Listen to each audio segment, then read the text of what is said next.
Greetings, students. I am the Armchair Ninja. On tonight's episode, we will learn the art of using the remote control as a defensive tool.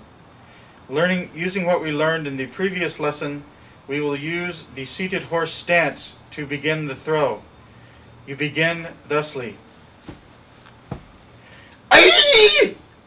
Once you are in the stance, you then pick up the nearest remote control and throw it as such.